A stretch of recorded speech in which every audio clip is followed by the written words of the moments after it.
বঙ্গোপসাগরে আবারও ডুবল রায়দিঘির একটি মৎস্যজীবীদের ট্রলার। সেখানে ছিল 13 জন মৎস্যজীবী। গতকাল 3টে নাগাদ বঙ্গোপসাগরে ডুবল রায়দিঘির একটি মৎস্যজীবী ট্রলার। গত রথের দিন ভাই ভাই নামের ট্রলারটি রায়দিঘি থেকে বঙ্গোপসাগরে মাছ ধরতে গিয়েছিল 13 জন মৎস্যজীবীদের নিয়ে।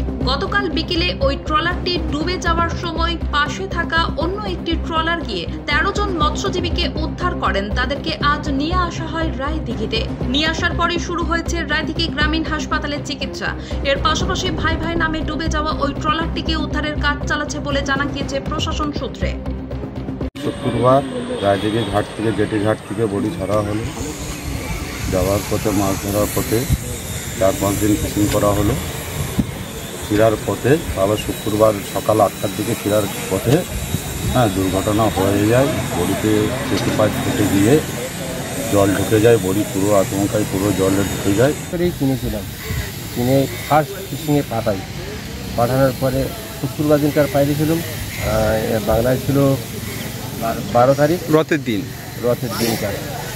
আজকে শুক্রবার, আবার শুক্রবার দিনকার বেলা 3টে সাড়ে 3টের সময় খবর পাই যে তোমার ফিশিং ট্রলারটা ডুবে গেছে।